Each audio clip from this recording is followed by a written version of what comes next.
Alright, so here we are. Welcome everyone and a very good evening. It's time for round 5. It's time for Zandvoort. And we are here at race 5 out of 10 of the series. This is WR PC Tier 4. I'll be your host for tonight. My name is Sky. And as per usual this season, I'm joined by Jivadar. Good evening, ladies and gentlemen. Are you ready for the iconic Zandvoort circuit? One of the most interesting circuits. Obviously, you had those really interesting turn 3 and last corner that are banked. Only ones on the calendar.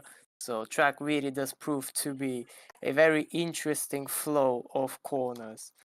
So we'll see what the drivers can do this evening. Yeah, it's a very, very nice track to drive around. I'll give you some more information about the 14-turn track later on. Currently waiting for everyone to join into the lobby. I think pretty much everyone is in, just waiting for two drivers to select their cars because we have quite a few stand-ins tonight. Let me just quickly get that in front of me. There we go. Let's see. For Red Bull, we have Marvin Golm stepping in. The other driver will be Herman Polyakov. For Mercedes, as per usual, Kevin West. And he's joined by Lennart Dekkers, who is making his first appearance, I believe. Then for Ferrari, it's Isvan Tamasi and stand-in Giovanni Galiotto. Then it's McLaren's Takubi and Pikarczyk. They both got podiums last week out in Silverstone.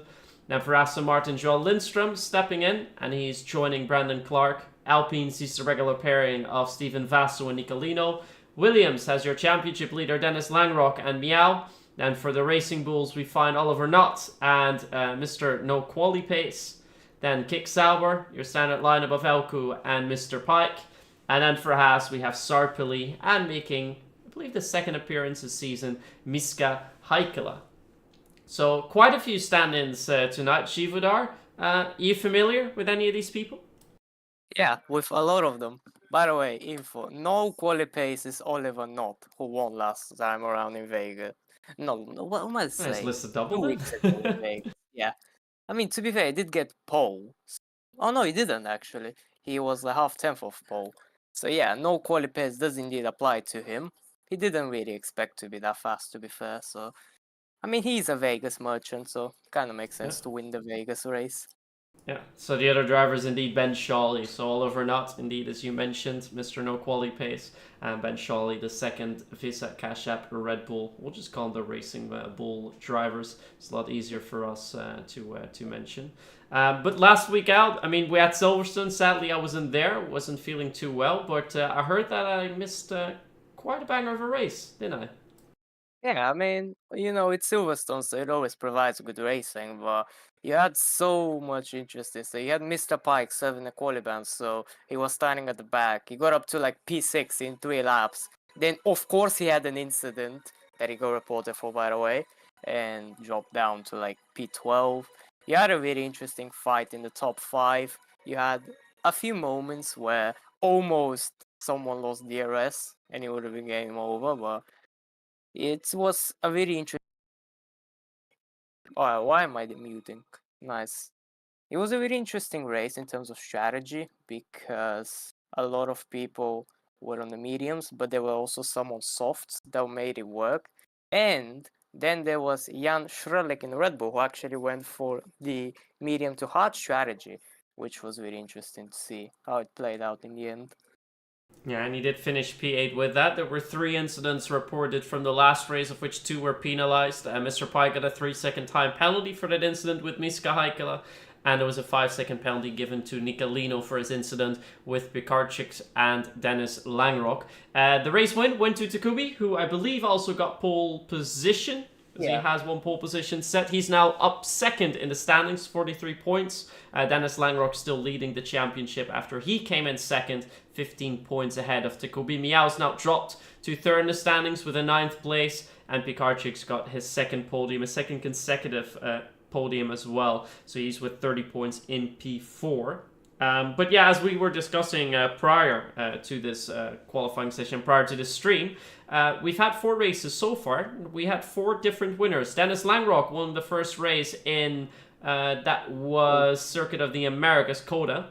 Then the second Singapore went to Annie, our stand-in, who did absolutely marvelous. Nobody could stop him there. And never saw him again. No, never, never to be found again. Oliver Nutt won the race in Vegas. You said the Vegas Merchant, and then last week out was Takubi winning in Silverstone. So the big question is, for you guys in the chat as well, can we make it 5 out of 5 different winners? Honestly, I have to say yes. I know some people that really enjoy the Zandvoort circuit, particularly Mr. Pike and Dennis Langrock, so we'll be expecting high from these two. We'll be watch out for them, especially in terms of quality. I remember Dennis Langrock, he did an absolute banger lap during TEE qualifiers to get TTM obviously into that team competition, and he was a banger of a lap. He did like an 8.1, which is, I believe, like 2-3 tenths off of the PSG and WOR tier 1 time, which is really, really strong. No, and we had Giovanni Gagliotto already crash out in the Hugenholz. That's turn 3, your first bank corner. So he won't be setting any fast laps. We have 19 drivers in total. We're currently watching Mr. Pike, but one of the Haas drivers is first out on track, and I believe that is Miska Heikkila, and indeed is, as he's now making his way around the Hans Sterns chicane. So a lot of corners, for 14 corners in total for a relatively short track. Pretty much all of them, as we discussed as well, have Dutch names. Won't bother you too much with them, at least for now, but we'll have Givaudan take you on a lap with Miska Heikkila. Welcome into turn 1, brake just before the 50-meter pole. You want to get as close as you can to the inside curve, and then use that curve on the inside. Turn 2 is completely flat. Into the bank turn 3, which is a really interesting corner, which I will talk about later. Using up the battery up towards turn 4, turn 5, which is all flat out. I believe this is turn 6, which is also flat. Into 7, which is also flat. Here you brake just before the 50-meter where you really want to get as close as you can to that inside curve. Here it's all about keeping that minimum speed high and make sure to get a really solid traction. As he has a little bit of a slide, but that is okay. It's a 47.983, a pretty good sector time indeed for a banker. On towards the last corner, just flick it in. You don't even go down to 4, you just straight up to 5th, 1 gear tap, and up towards the line, using up the rest of the battery, and across the line he goes, and it's an 8.837. But it is not a particularly strong time. A pretty good banker, to be fair. But a lot more pace is expected from these guys.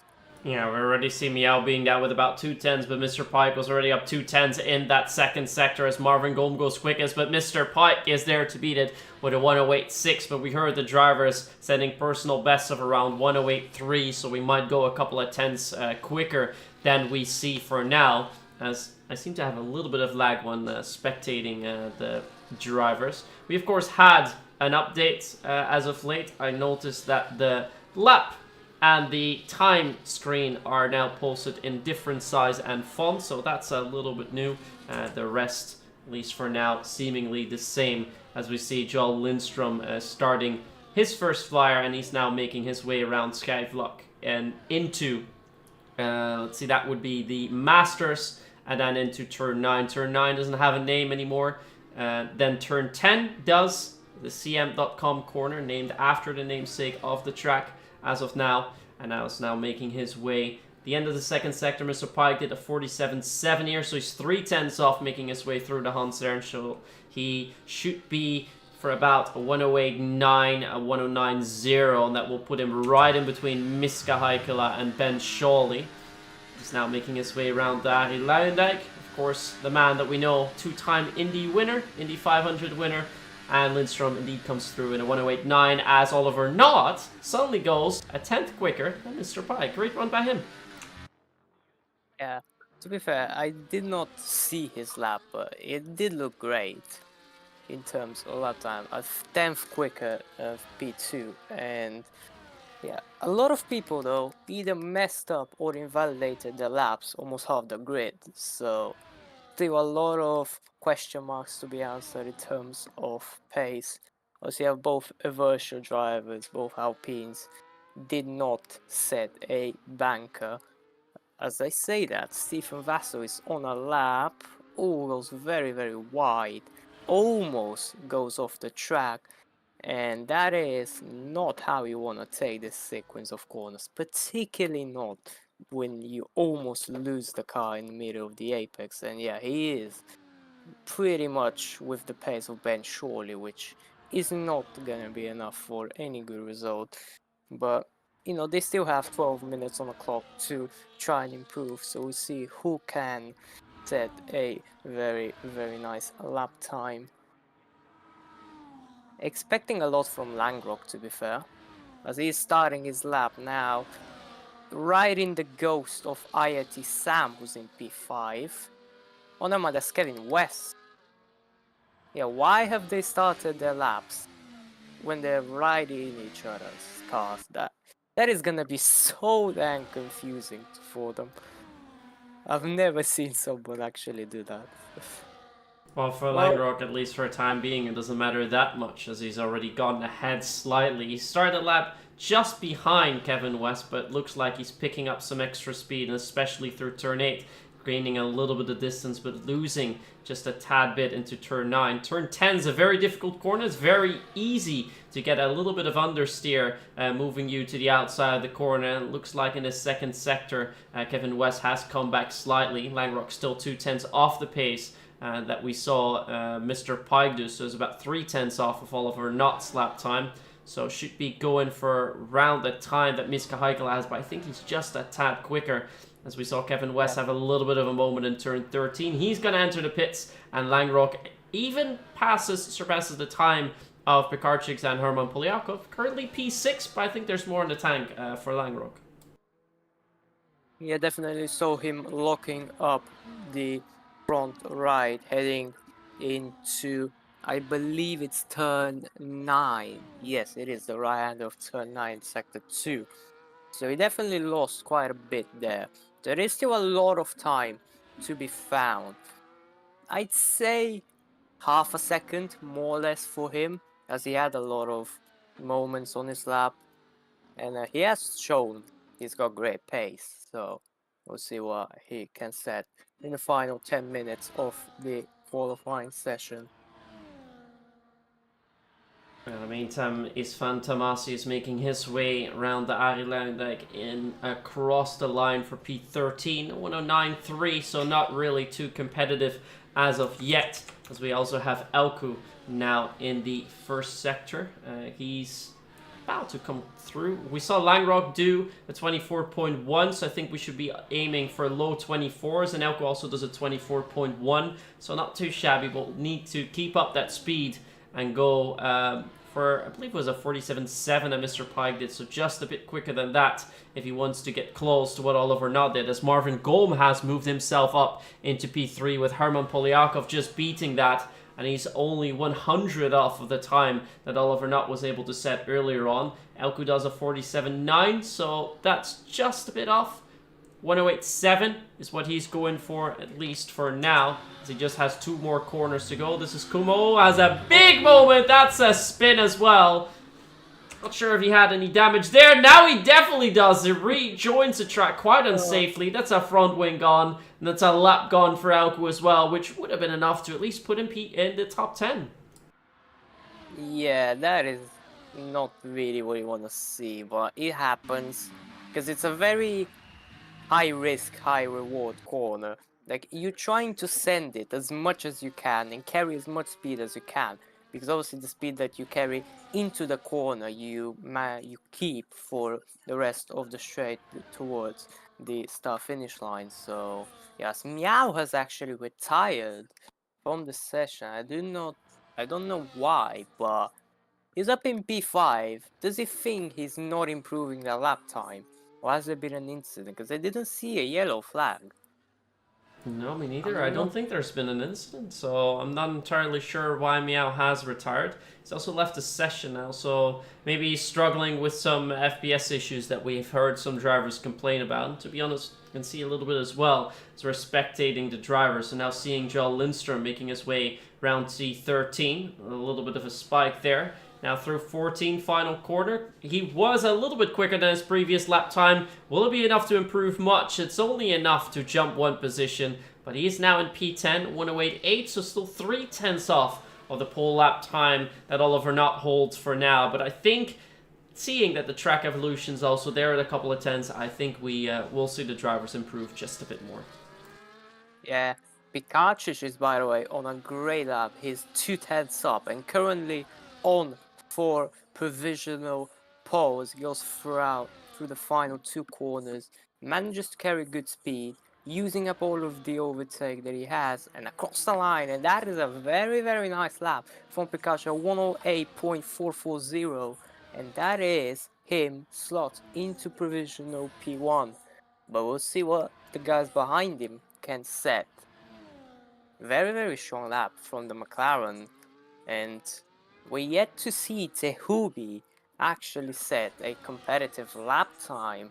Race winner from last week in Silverstone is currently on for a disastrous start of his weekend. Yeah, it's not going so well for him, and for his teammate Pikarczyk, who you just mentioned, seems to be on a pretty good streak. Had 2 podiums in a row, 2 third places, and now currently has the fastest lap times. We saw Langrock have a little bit of a moment in T13, has aborted despite being about a 10th up. That would have been enough to put him into P5, at least for a time being. Now we have Oliver Nutt, who's just started his lap in that RB, had aborted his second lap. Langrock has also retired from, has left the session, so I think he's just restarting due to some issues with his PC. Let's go on board in the meantime with Knott to see if he can improve in the first sector as he makes his way around Skyvlong. And look at that, that's a 23.9. That is 2/10 quicker than we saw Langrock do, and that I thought was the fastest first sector time that we've seen all together. So, big moment for Oliver Knott, but he saves it round turn 9. Now needs to keep it clean for exit of 10, does do so, and now makes his way down the straight. The first DRS zone down into 11 and 12, slightly overshoots 11, but still on for a pretty good run he is, as there's just 2 more corners to go, and in about 10 seconds we will find out if he can get anywhere near that provisional pole time that Pikarczyk said needs to beat it by about a 10th. He's going to take the short line. Oliver Knott does go quickest by only half a 10th, and we're into the 108.3s. Yeah, honestly, great lap from him, especially considering like just how much time he still has in that lap. Like I can still see him doing a 0.1 in the end of short quarter, but it's a very, very nice lap to start of his weekend. Also, race winner in Vegas, so he'll try and repeat that in Zandvoort. Well, so far, I'm really impressed by the performance of both Red Bulls.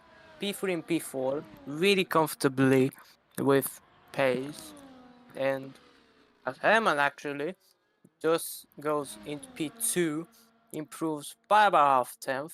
That is great for him. Confirming my point, by the way. I take credit for that.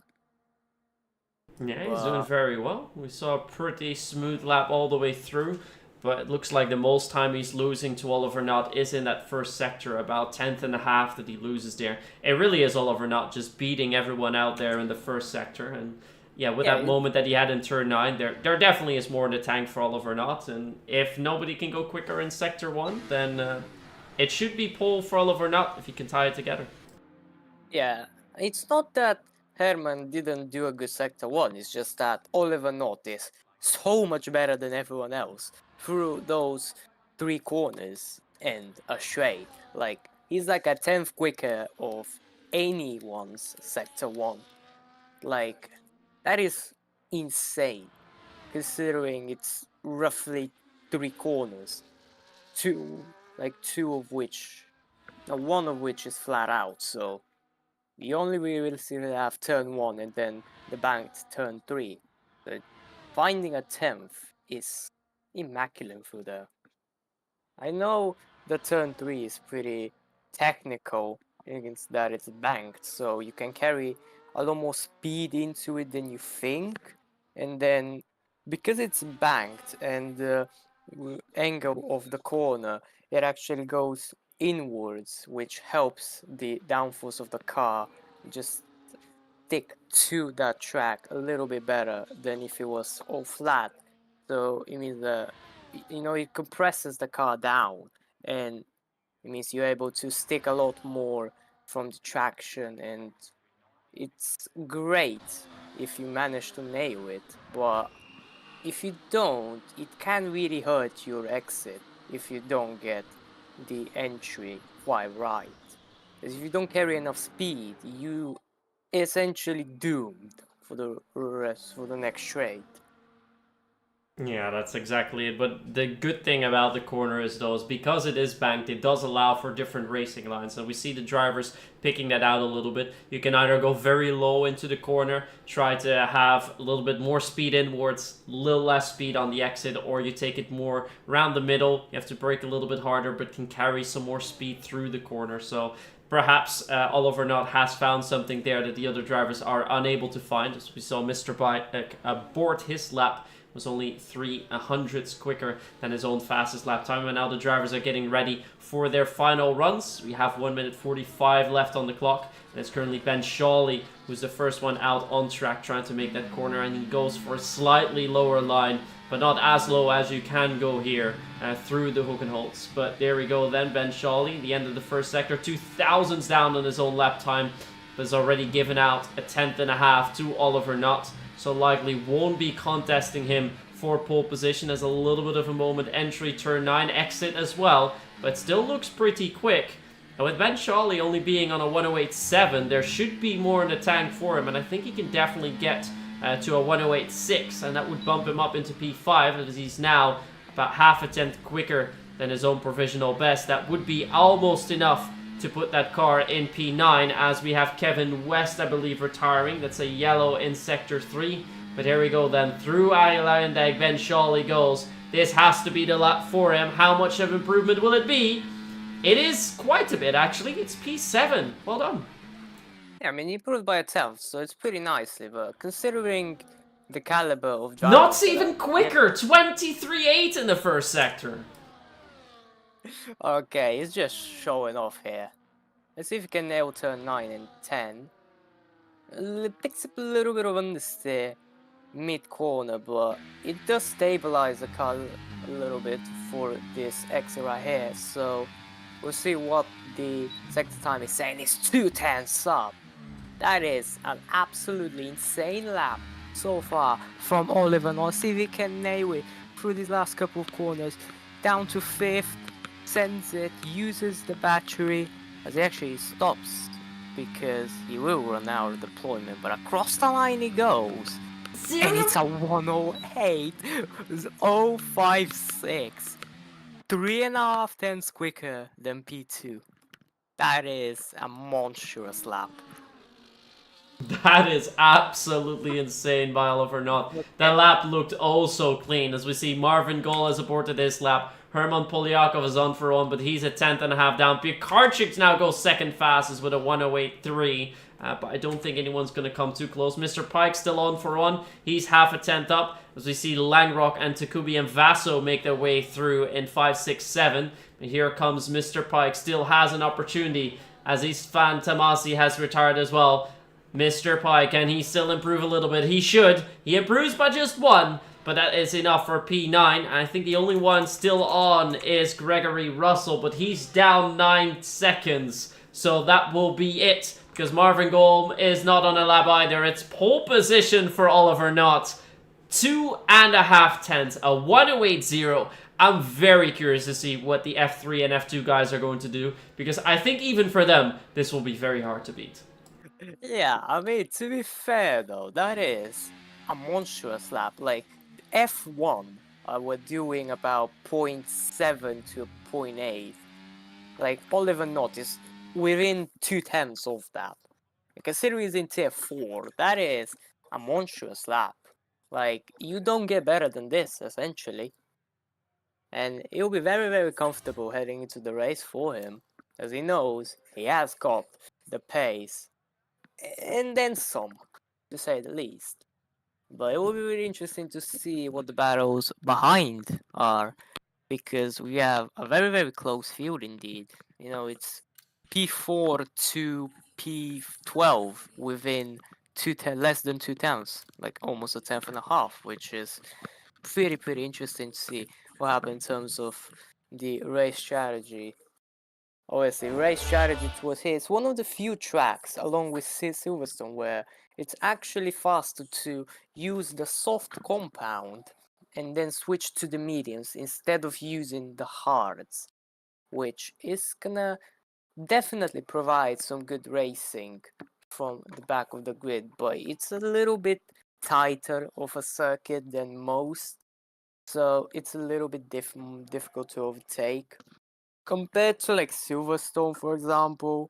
It's obviously a whole lot more difficult to overtake, as you only really have 2 or 3 overtaking opportunities, which are at the end of the DRS straight. So that's that down towards turn 1. You can send it down the inside, and then to the inside of 11. It's realistically, you can sort of go side by side through a lot of these corners, but I'm not sure if you get put on the outside, for example, that you're not just gonna get punted off. And it will be interesting to see in terms of the racing there. And looks like in the meantime, a lot of drivers are complaining about performance issue in their qualifying runs.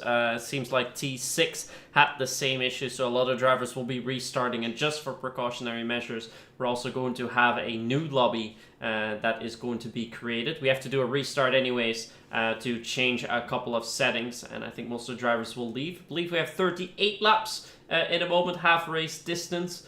But I will see that confirmed in a moment because I'm not sure if it was Yeah, it 38 is or 36. 36. It's 38? Okay, perfect. No, It's 36. It is 36. Yeah. So I am also going to move back to the main menu real quick, but let's hope that these performance issues are going to be fixed because, well, as I mentioned, we are also noticing that here in the commentary box, and that is far from ideal. And I don't think my setup is necessarily a bottleneck to just watch and stream the game. So we will hear about that later. And yeah, for all over not, great lap for him.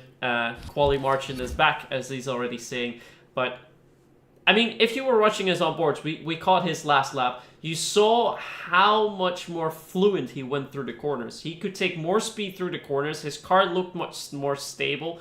So he feels more comfortable, and I think the car itself, the setup was also quite a bit better than the other drivers. Yeah. The other drivers were struggling a little bit more. They were trying to swing it more through the corners, and for him, it just looked more natural, as if the car just wanted to go where he wanted to. Yeah. Yeah, that's sort of what separates a great setup from an okay setup.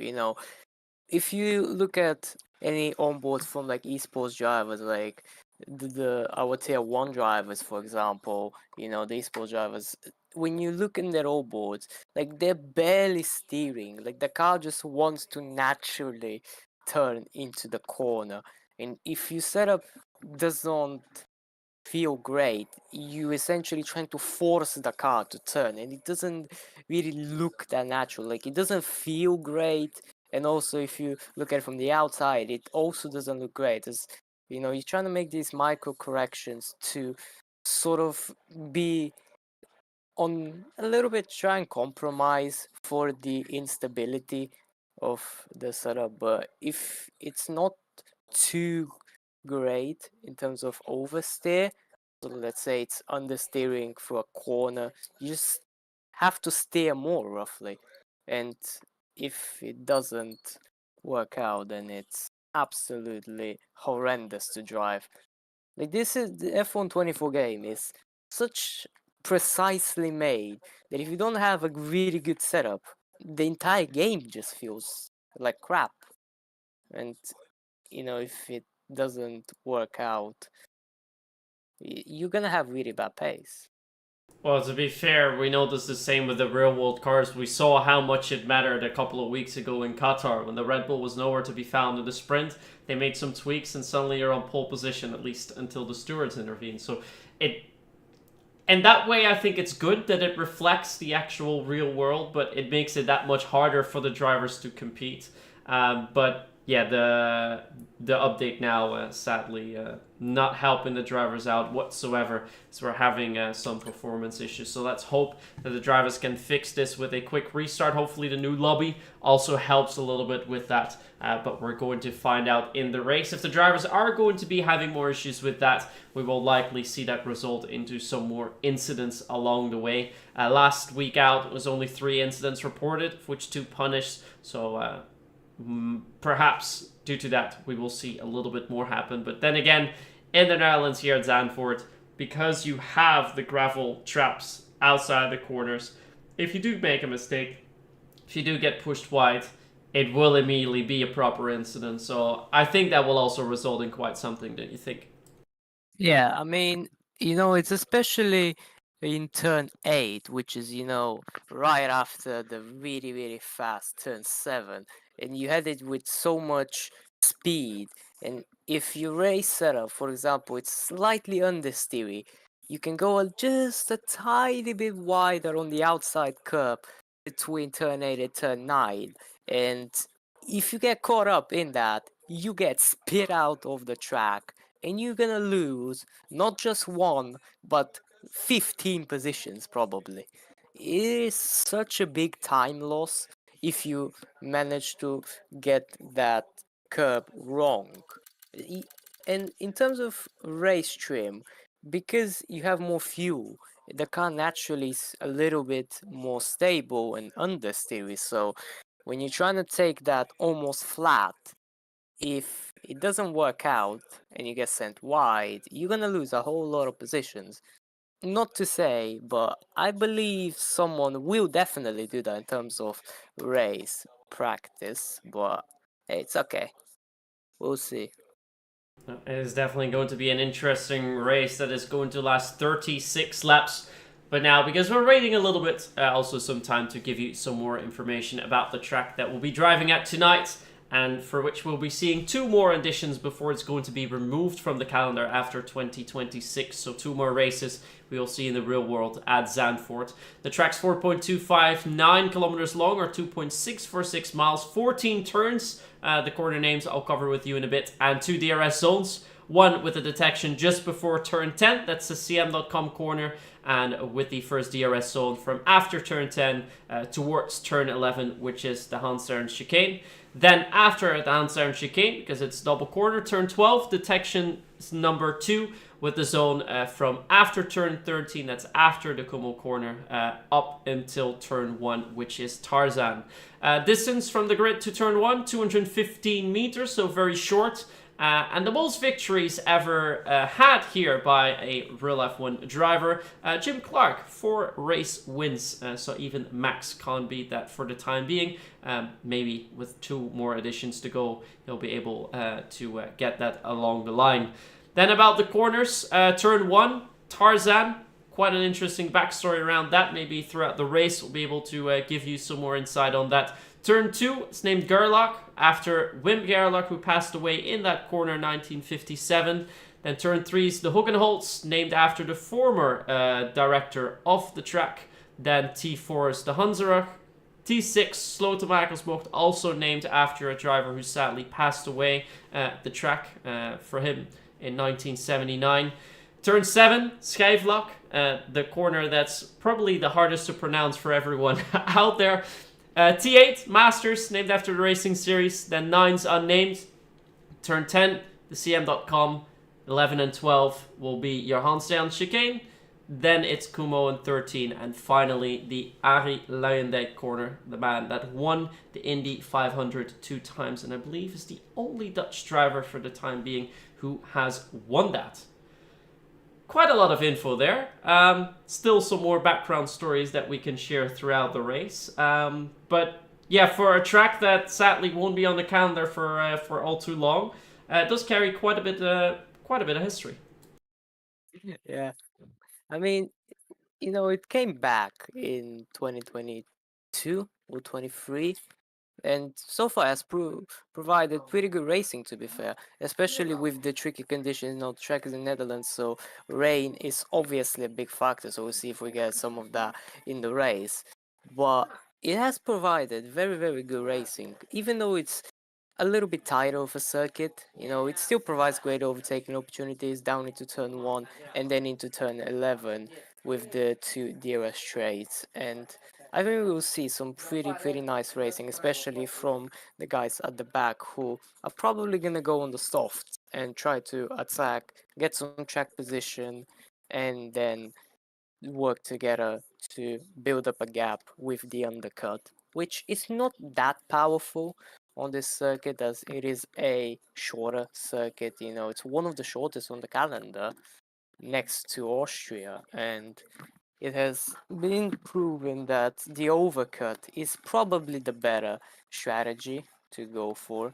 In terms of strategy talk, though, it is medium soft or the alternative soft medium. Hards are not really used around here unless there's like a really early safety car that you can go from the hard tires to the end with the hard tires to the end of the race. But particularly interesting will be the choice on the guys starting from the back, because if they go onto that soft, they're gonna have to attack and push like crazy for the first like 5, 6, 7 laps.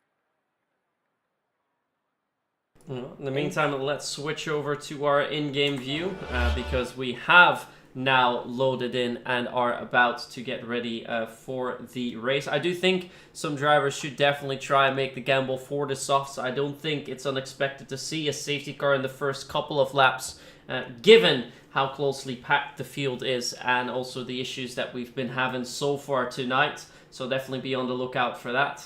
Might mean that we're also going to see some alternative strategies, early pit stops onto the hards, or a two-stop strategy with an early switch from soft to mediums, and then later on in the race, perhaps some more softs if they have that left, and otherwise another set of mediums. But with 36 laps and low tire deg, there's definitely a lot going on for here tonight. So just wait for everyone to ready in, and as soon as we flick over to the start-finish straight, we will get this race underway. By the way, the last corner is really bumpy, so if you see any driver bottoming out, just be aware of that. As you can see some sparks, I believe, on the F1 game from that. We might see quite a bit of that at the end of lap 1. But we're now going to prepare for that short run down into Tarzan, that is T1. And we have Oliver not on pole position, his second pole position of the season. And right next to him is Pekarčić, the man who's gotten 2 third places in the last 2 races. So has quite a good run for himself. Dennis Langrocker, championship leader, only in P7. Out of the 4 races that he's driven so far, 3 podiums with a first, a second, and a third. Second last time out in Silverstone. So also a man to look out for. Quite a few drivers that we should keep an eye on. And the same goes for Takubi, who won the last race. So the McLaren won 3 that we had in Silverstone. Yeah. Crazy prediction. I'm rooting for a Dennis Langrock P2. Not even P3, a P2. He has proven he's a race merchant, time and time again. Every race that he's finished in Tier 4, he has been on the podium at least. Well, not say P2, so yeah. Be on the lookout for him. And also Mr. Pike, who seems to have always one too many incidents. If you guys want some info on him, he's already crossed the halfway point in terms of penalty points. He's on 31.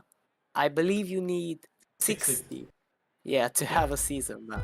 That is correct, but as we see the red lights come on with 5 red lights full on, we are on our way. It's a great start on the inside line for the McLaren, but he had a little bit of wheel spin, so it will be close into turn 1 Tarzan, but late braking from Oliver Nutt. And it looks like we're all making our way around nicely, although we do see 3 men wide over for P4. As Sam has now made his way up into P8, actually moving up quite a few positions, and is on the outside. There's a little bit of a moment there, a little bit of wheel banging going on with Dennis Langrock, and Sam is now making his way into P7 as we have yellow in sector 1. It looks like Giovanni Galiotto has had a little bit of a moment. There's a Williams going up. That's Dennis Langrock, our championship leader in the gravel, and he now rejoins in P18. A horrendous first lap for him. but I believe there was a little bit of contact with Sam there. Yeah, definitely. I did not see what happened, but I believe he got pushed off onto the grass and he just went off in turn 7. But you know, it's a circuit that you can overtake, so I am rooting for him to come back in this race. Also, there was a contact with Nicolino who dropped down to P18 as well. Well, in terms of strategy, Marvin Golem in P5, IoT Sam in the Mercedes in P9, and Gregory Russell have chosen to go on the soft compound of tires. So they are gonna try and get some track position right now, attack as much as they can, and get that really nice track position, then go into the box earlier than most for a set of mediums. Maybe work together if they're close enough and just try to somewhat make this alternative strategy work. As actually, Mr. Pike has already dropped back a second to Marvin Golm. That is really not what you want to see towards the start of the race, because if you lose DRS, it's really difficult to get back in. And we'll see if he does manage to get that by the slimmest of margins, but he's at just about in. Yeah, he's using to keep within, but it's not looking too great for him, as he does look like he's gonna be out of the DRS. He has got no battery as well, and that's not great for him and for anyone else behind him. This is the fastest laps now are starting to flood in. Oliver Knott keeps that P1. Pekasic in P2 with Herman in P3. Stephen Vasso, great race from him so far in P4. But we yet to see some attack from ABS Marvin Golm, who is on the soft. So he's gonna look to hopefully try and attack a little bit more than this at this stage. But I guess if you want to just save tires, you know, you've already dropped everyone outside the top 4. So it's great if you just keep it nice and tidy and, you know, just keep gaining time on everyone. You can go that does open more room for strategy, so it is great, but we'll see if IRT Sam, who's already gone up to P7, can close that gap back down into the DRS window, because if not, then it is not gonna be a good race for anyone outside the top 4, as the podium will be basically out of reach for them, and particularly the ones at the back. There's a Dennis Langrock and Nicolino, who are gonna look to try and make some more positions. Ooh, and a big moment for Marvin Golm there as he just touches the gravel there and losing 2 positions. Tried to outbrake Stephen Vasso on the inside, but with Herman Poliakov ahead, had to take evasive action there, otherwise he would have slammed into his teammate, allowed him at least to go off the track momentarily, as he's one of the 3 soft runners, at least one of the 3 men that started on the softs, together with Sam, who's now ahead of him, and Gregory Russell in P13, as Giovanni Galeotto sets the fastest lap time after just having taken the pit stop. With a 1:11.2, but he's 25 seconds off the pace. In the meantime, we see Herman Poliakov is starting to get closer and closer to Pekarczyk. Takubi still in P5, but Herman definitely a little bit quicker than the McLaren driver up ahead. But as long as Pekarczyk has that DRS to Oliver Knott, as we have a yellow in Sector 2, and that is Joel Lindstrom, who's had a big moment at the Hans Ernst chicane, and he's now behind Nicolino in P18.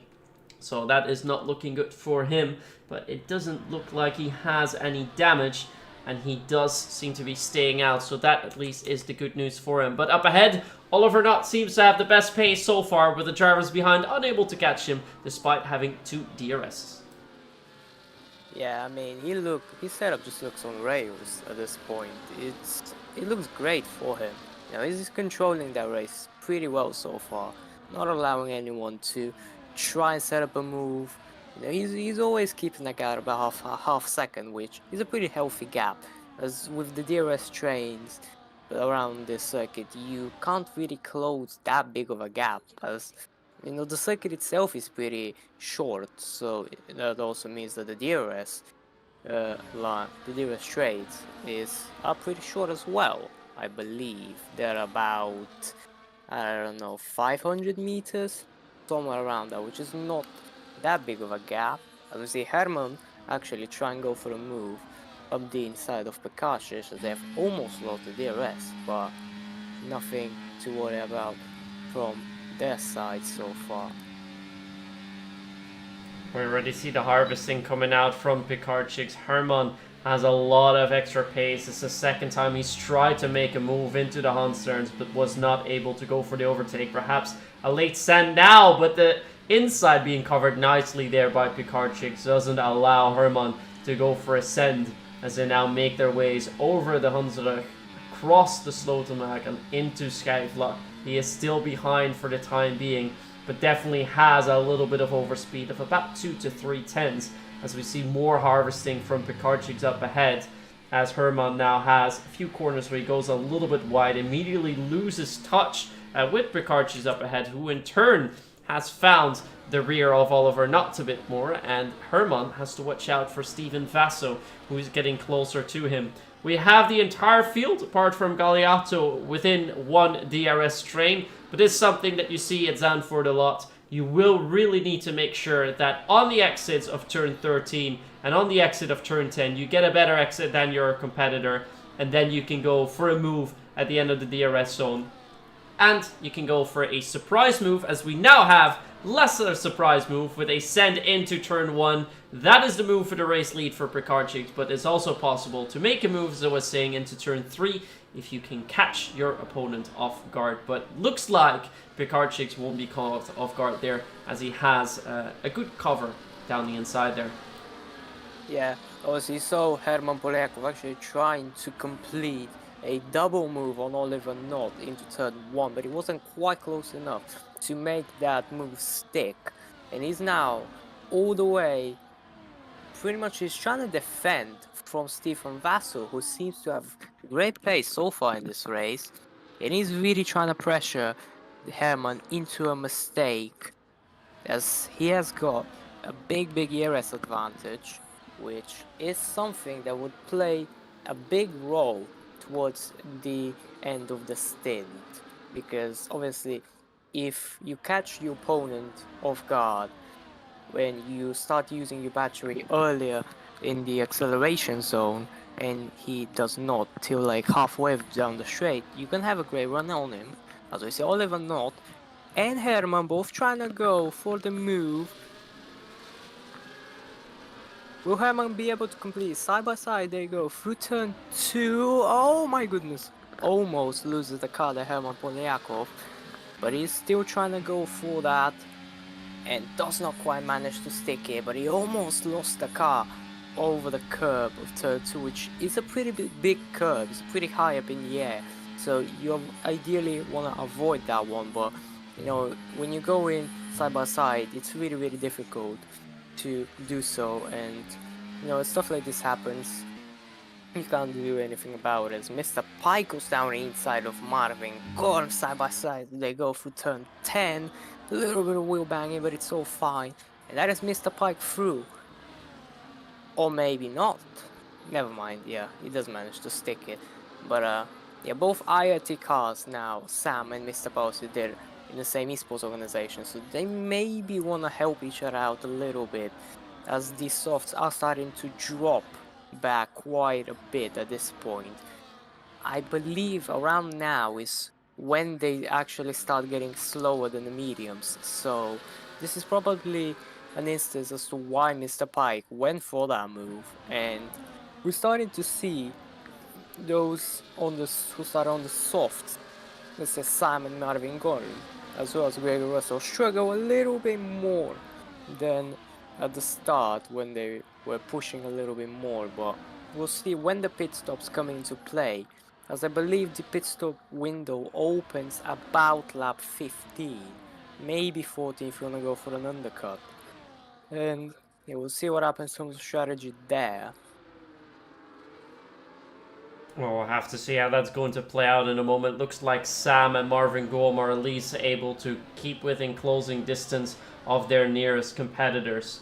And up ahead, the gap towards Pikarczyk is getting closer and closer, and I think Oliver Nutt is about ready to go for an overtake once more, as we see Pikarczyk go a little wide, but also not the best of exits for Oliver Nutt. And that might open up the door for Herman Polyakov and Steven Vassell. They're also close together. This might be a double or a triple send into turn 1. And there we go. Indeed, there's a little bit of contact as Herman breaks way too late. Does collect the back of Oliver Nutt there slightly, but looks like Oliver is able to keep it together. I wonder if Herman sustained any damage from that late break. We've seen his teammate, Marvin Golm, do that before. He's dropped back now significantly.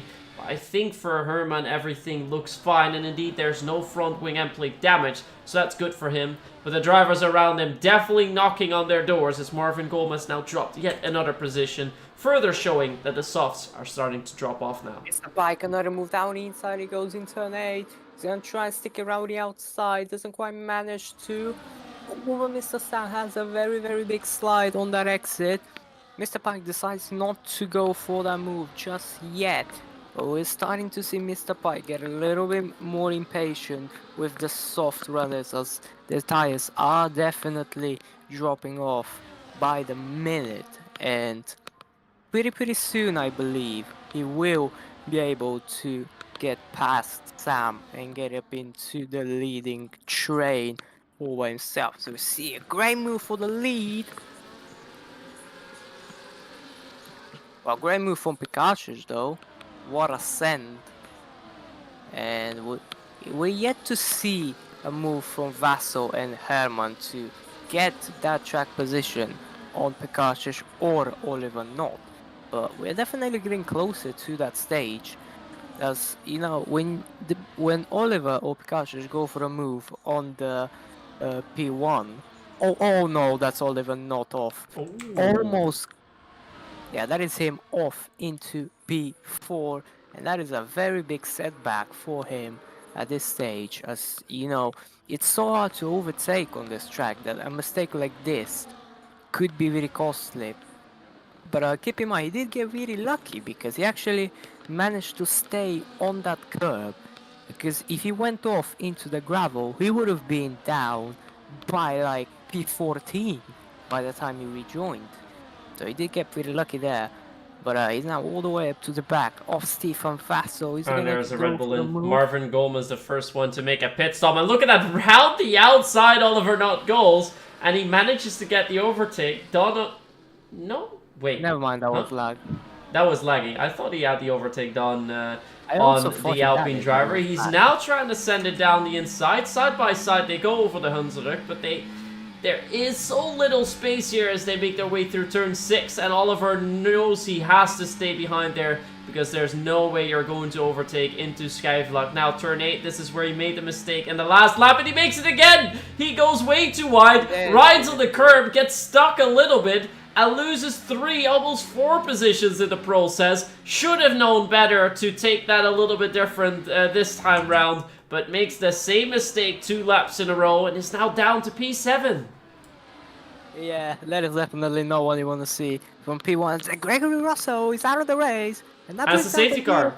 Never mind, it's a full save. Oh no, that is a gift for Sam. That is really good news for Sam.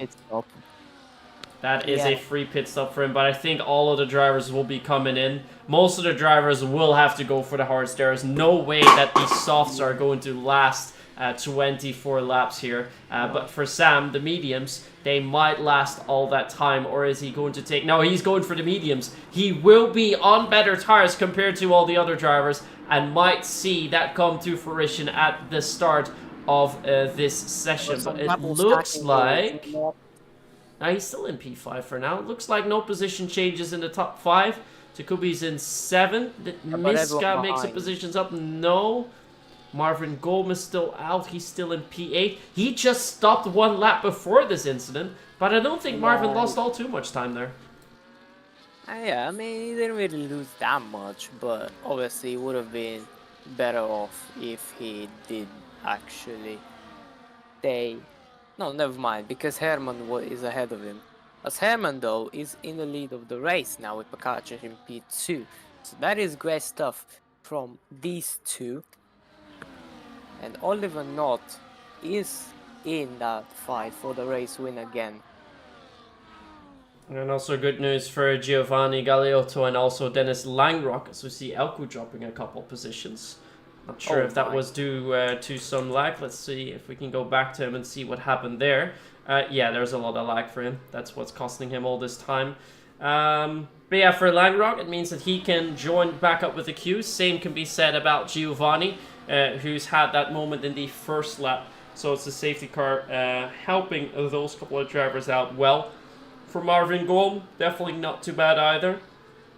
Stays within striking distance of Takubi, but for Sam, it really is a big question for him that he needs to catch up some positions quickly. But a great pit stops actually for Oliver Knott, who's back into P4, was in P7 momentarily after that second moment he had around the Masters corner, that's turn 8. But looks like in the pit straight, he's made up 3 positions and is back in P4. So we'll still be able to battle for a race win there, but he will need to keep it clean, because being the fastest out there doesn't mean that you're going to win the race if you don't keep it clean. Yeah, particularly around such a high downforce track, you know, a little bit of setup info. You're running almost 50-50 wings on this track, even though it might seem like there are a lot of straights where you can benefit from the from particularly low downforce, but there's so many corners that when you have really high downforce, you get really good exits, and obviously if you keep more speed up for the exit, it carries along for the next straight, which is all that more important when you're trying to overtake. So that's why 50-50 is, well, not 50-50, but it's pretty damn close to max wings. And if you get an end plate off, or you know, make some contact, get a bit of damage, it will definitely hurt you a lot more than you will at other tracks. For example, wing damage in like Monza is no big deal because you're almost running no wings anyways. But on tracks like this, where it's really high downforce, a little bit of damage can have huge impact on the car balance, and hopefully we don't see any of that for the remainder of the race. As Ben surely gets a 10-second penalty for a collision with Meow, but I believe that will get removed. As on this game, you just seem to get like really tiny taps and get a penalty, but hopefully that will be removed. Well, we're going to see the restart in a moment with Herman Polyakov leading it, but I think just before turn 14, he should make it full send. That is usually the best moment to do so. He's going to wait until in the corner, and now he's going to go with a bit of wheel spin, and he's on his way as we see that the clouds are starting to form over turn 1, but looks like he's kept just enough distance between himself and Piekarczyk, late braking into turn 1, but keeps it nice. Had a little bit of a moment on the exit there, and that allows Stefan Vassel to go down the inside of Piekarczyk's. 3 wide they go, a late break and a switchback, a double overtake by Oliver Knott, who sweeps from 4th to 2nd. We have yellow in sector 1, Mr. Pike, who's dropped down the order, but what a move by Oliver Knott. Yeah, great stuff, and he's back into P2 with the fight for the race win. A great restart saw him from P4 getting all the way up to P2, but Stefan Vassel got caught up in that incident and he's dropped down all the way down to P7. And what can we say about Mr. Pai? He had an incident on his own and he's down in P16 when he started in P6, I believe, and that is gonna make his race a whole lot more difficult to try and get some decent points in that kick. Laubas. Oliver Knott is almost on the brink of getting DRS, which I do not think is the greatest when he has only about 30% ERS. You will see what he can do, as Herman does have more ERS than Oliver, so hopefully they do keep in touch with his DRS, as if they don't, it's gonna be really difficult. We see Sam all the way up to the back. He's gonna try and go around the outside, doesn't quite manage to pull it off, but he's getting all too close to the back of Piekarczyk. Obviously with this medium compound tires, they will have a very, very big advantage compared to the hards at this stage. And actually, I think for the remainder of the race, the mediums are the way to go, as they will have slightly worse tire wear compared to everyone on the hards, but I believe him and Marvin Goldman not really losing anything, because the ideal lap stint for the mediums is 20 laps, and they're gonna have to do 1 or 2 laps extra, but honestly, I think the mediums are definitely gonna be the better tire for a very huge portion of the race. As we see Pikachu trying to go a bit side of Oliver, and Sam manages to sweep back. Great move from Sam, a double switchback, and that is him through into P2, and he's got a 9/10 gap to close to Herman Polyakov. Oliver got a bit too ambitious there in that send, and that manages to see Sam go straight through into P2, and a clear window for him to push now on these mediums. Right behind Oliver and Pikachu is also the second medium runner now, Marvin Golm, who's also looking to try and That's go for yellow the too. move. It's Fontamasi has retired, and we have another safety car. Another full safety car, and I think that's going to send most of the, well, at least a couple of the hard runners in. I think for Langrock especially, this could be great news, and I think Mr. Pike is going to make a pit stop as well to ditch those hards and go for the faster mediums, which will have the ideal life for the rest of the race. I'm not sure what the front runners are going to do. Maybe Ben Shawley is going to, well, if he makes a pit stop, he does have the penalty, so I don't think he can make it. Everyone stays out. Okay. At least for now. There we go. We have a driver coming in. That is Nicolino who's come in. Giovanni Galuta and also Dennis Langrock come in. So some of the back runners do come in. That is a good move by them because they're not losing much anyways. And it will help them further down the line as they will have better tires and a fresher compound. So great news for them. Just to come back onto Oliver Nutt as well. We saw him after this restart also have a little bit of a moment in turn 8, really not feeling comfortable in that corner anymore as he's really struggling there and had to be very careful to keep Marvin Golm behind. For Herman Polyakov, this is terrible news because he managed to pull away almost 2 seconds and now that gap is going to be negated. So where Herman will be the biggest loser of this safety car, I think the biggest winners will be Sam and also the drivers in 15, 16, and 17, who I do think will make their way up the order a little bit. To be fair, I believe with that safety car really just sort of nudges everyone on the back to just box for the mediums. They are the better tire, and towards the end of the race, with that safety car, I believe the mediums will be better than the hards for the rest of the race. Essentially, there's no coming back from this. Like, everyone that's on the hards, they're gonna have very, very low wear. But the problem is, the mediums don't have that much tire wear compared to other tracks. So, everyone who's on the mediums is gonna have the fast tires for the remainder of the race, basically. So, I'm really looking forward to everyone, particularly Nicolino and Dennis Langro, but also Giovanni, to make up some positions, as it's their race. They have nothing to lose, essentially. You know, you're down in P15, 16, 17. You're already lost. There's no... you got nothing to lose, right? Might as well just full send it and make up some positions. Make some overtakes, have your fun, and maybe get some decent points, as everyone ahead of them is on the hards, apart from 2 medium runners in top 5, so they kind of have a huge tire advantage for these first couple of laps. And I would really take a look out for Nicolino and Dennis in particular. They have nothing to lose. They've shown they have good pace, particularly Dennis, who was in the top 5 before he got taken out lap 1, I believe. So yeah, we'll see them make some moves, definitely. And I am very excited for that restart, particularly from the guys at the back.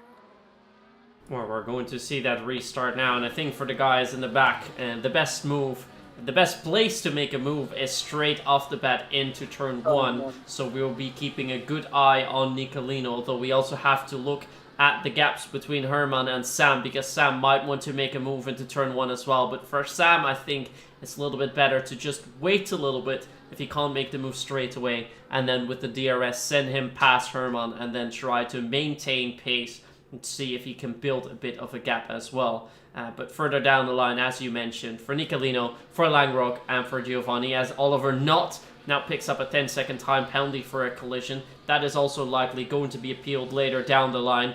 The gap to Sam and Herman Polyakov stays big enough for a time being. Oliver Knott, though, is very close to the backup Pikarczyk. Actually goes side by side already, and that will be a move down the inside. Oliver Knott tries to go. There is almost contact between them. They keep it clean for now. And further down the line, Dennis Langrock has managed to overtake Nicolino, but they have not been able to make a move onto Mr. Pike yet, as we still have the safety car screen active, but we no longer have a safety car, so that is a bug that has not been resolved, sadly.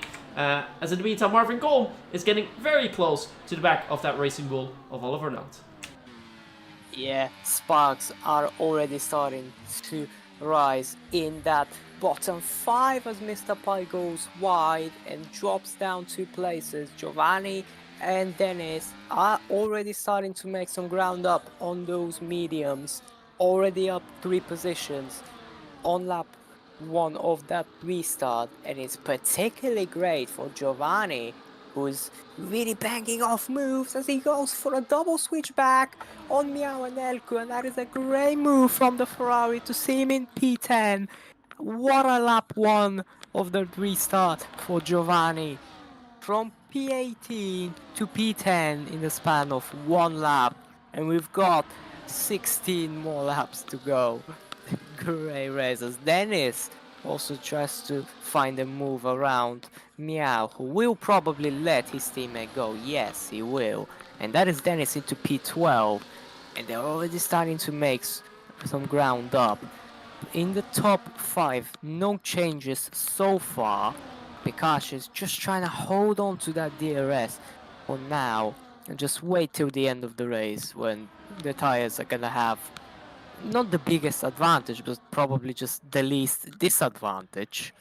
So yeah, they can't really go for a move when people around them are on the mediums, but we'll see what happens in the fight for the P5, P6, because you have some good names there. You have Tehubi, Stefan Vassel, Ben Shorley, Miska Haikala on the hard, but they are gonna try and defend from Giovanni. Here comes Sam in the meantime, and he's gonna go around the outside fairly smoothly, taking the race lead from Herman Polyakov, but I'm also particularly interested in Giovanni Galeotto, who's now sending it down the inside of the Haas. He's already up into P9. He started P17 this restart, I believe, so great pace in that Ferrari. But it also shows how much of an impact those mediums do have. Langrock is up into 11, Nicolino's up into 14. They're all up in positions compared to everyone else, and Langrock's now up in 10th as he's also gone past Miska Haikala. Mr. Pike has gone past Kevin West, he is now in P15. Further up the field, we still see the gaps closing in a little bit. Stephen Vassel's about 8 tenths away from Takubi, but I think Giovanni Galeotto will be the next one to try and make a move, and his next target is Ben Shawley for P8. Yeah, you see, just what I predicted.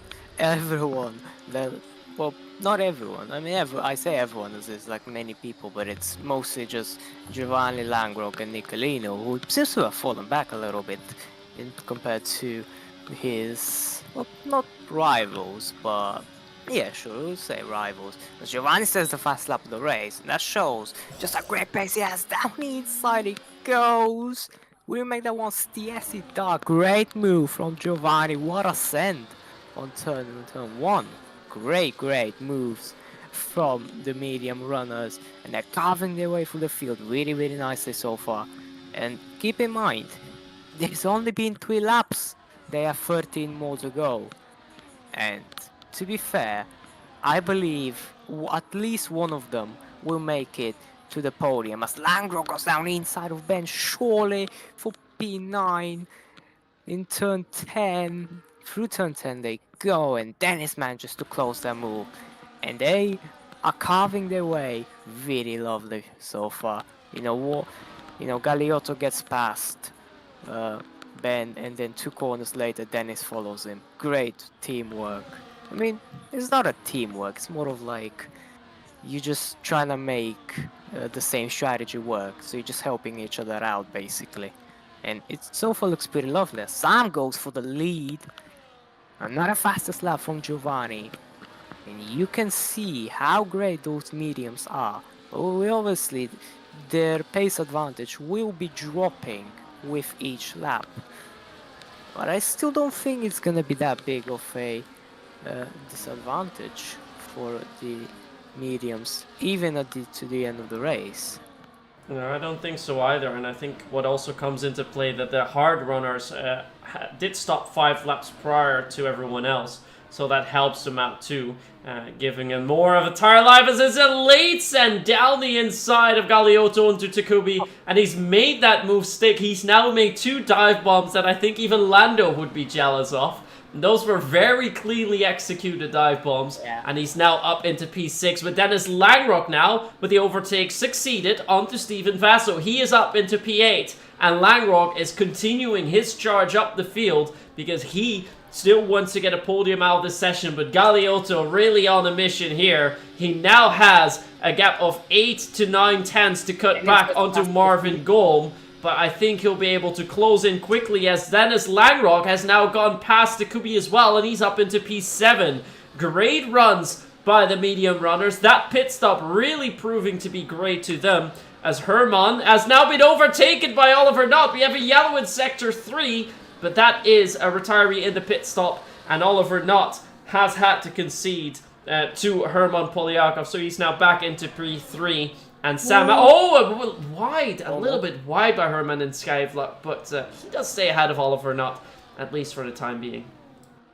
Yeah, I think some dirty definitely has something to do with that, because, you know, with Herman, he's been in the lead for quite a few laps, and if you get overtaken, you know, it's your first lap in dirty air, which doesn't have that big of an effect compared to like F123, but it's still quite noticeable in the sense that you just get slight hints of understeer mid-corner when you're really close to someone, particularly when it's a track like this where everyone is just basically to the gearbox of the competitors, and yeah, you just see that the dirty can catch even the greatest of drivers a little bit off guard, and some understeer is not what most of the drivers like.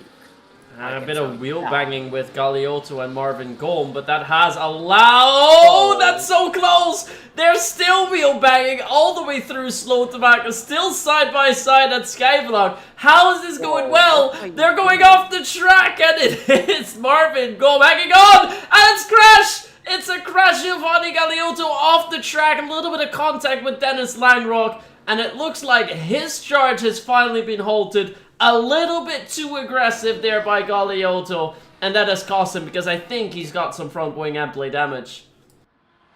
Yeah, definitely, but I don't think that's really his fault. I don't know what Golem was doing. He just straight up pushed him off the track.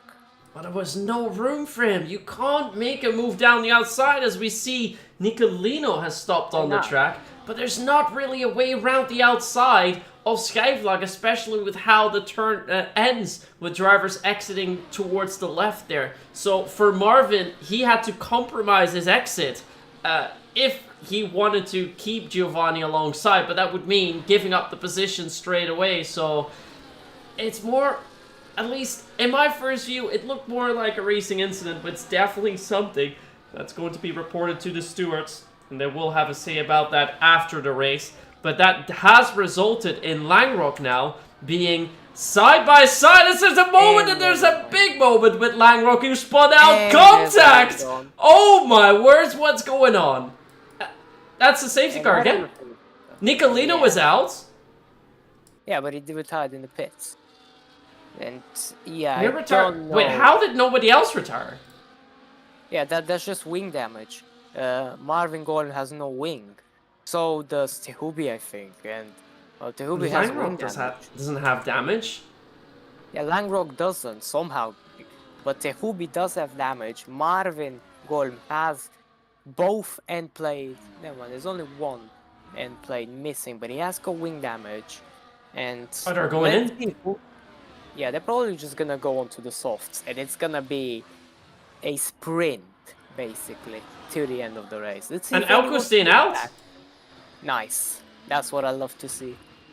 Oh, Giovanni Oh, Galeotto went for the overtake onto Marvin Gome, but it got him a speeding in the pit lane. They're switching to softs. I think most of the drivers will be doing so. He has to change his front wing as well. And with the front wing change for Pikarczyk means that Takubi will be going all the way to the back. Both of the Haas drivers have stayed out. Sam has actually switched to the mediums. I don't think he had more softs. So suddenly, where he had the advantage on the tires, he's now at a disadvantage compared to the whole rest of the field. And Langrock is up into P5. He's ahead of Oliver Knott. Yeah, you love to see it.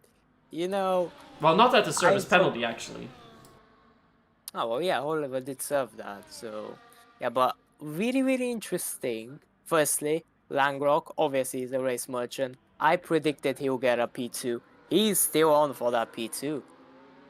Practically he's in P. I mean, he's in provisional P2 basically because Sam is on the mediums. But one thing that I'm really, really interested to see how it play out is that both kick Albers stayed out.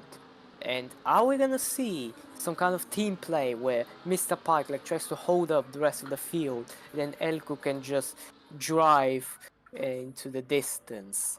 I'm not too sure if that would work out, but consider how many laps we have till the end, it's not looking too impossible for them, honestly. I believe it's highly possible that one of them can pinch like a podium. You know, especially when they can do some teamwork, like they can just block the road basically if they want to go side by side, and there's no real way for anyone else to get past. And I want to see how that gamble would play out. That is one of the most interesting things I've seen this season. And we'll see how it plays out in the end, as Giovanni Galeotto gets rid of his 10 seconds, boxes for a brand new set of this soft compound of tires, and he's got basically nothing to lose. In P15, he had a great comeback. Some incidents with Marvin Gorm did set him back quite a bit, so we'll see if he will be able to get some decent points on the board here. And the big question is also now if he can rejoin the back of that safety car queue in time so that we have safety car ending in this lap. But I think for Elko and Mr. Pike, realistically, they're hoping for another safety car. They're hoping for another quick safety car. It's going to extend the race a little bit more so they won't drop too many positions. Because if there's no more safety car, they'll be about 2.5 to 3 seconds slower than anyone else as the safety car comes in this lap. They're going to get overtaken left, right, and center, and it'll be very, very hard to keep those soft runners behind because they're on 16-lap-old hards with the tires already not being the preferred tire.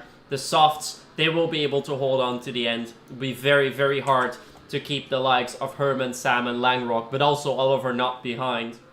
We know Oliver Knott feels most comfortable on that soft compound. He was great in qualifying, 2.5 tenths up on anyone else in the field. So he definitely has the best pace there. But how are they going to play it? How are the Kick Sours going to put the strategy into play? It looks like Mr. Pike is keeping his distance for now, as he's now trying to speed up. So here they go, but look at that. Already on traction, Mr. Pike has to defend, because there's 3 cars wide already trying to attack him. Almost 4 wide, almost 5. But he keeps the behind for the time being. Around the outside, Oliver Knott wants to make a move stick. But it looks like Langrock has already made his way through. And Mr. Pike would have set that. Yeah. That's what you get, to be honest. There's no way you could defend that. yeah, kind of makes sense. I mean, you're obviously trying to help out your teammates, so it happens. But oh my goodness, Oliver Knott and Sam side by side, and Oliver Knott manages to get through into P3. And Sam will just be a sitting duck now, because everyone who is on the soft is gonna have such a massive advantage for the rest of the race compared to him on the medium compound, and he's gonna be dropping Here's down. Langrock already. Is he gonna Yeah, try and go Langrock. around the outside already? Oh, he makes the move round the outside. He's now on the inside of Hansels and he's through. Dennis Langrock is your new race leader. And it looks like he's going to be able to pull a bit of a gap, but not that much, because Oliver Knott already side by side with Elko has gone through. Herman Polyakov is going to slipstream through, and he is now into P3. Elko is dropping quite a bit there, but is there going to be a move by Herman into turn 1 on Oliver Knott for now? But Elko has a little bit of a gap onto Meow and has to make sure that he stays within range, as Takubi has retired from the session. I think he must have done so in a pit lane as well. He's driving slow in Sector 1. But a lot going on. Mr. Pike now towards the back of the grid. That was due to a late send into turn 3 that really wasn't possible. But I think the quickest man on track currently is Oliver Knott, and he is back in P2. Yeah, but really, I thought at the end of lap 1, wait, maybe my Dennis Langrock prediction ain't gonna happen. But guess what? He's back in P1.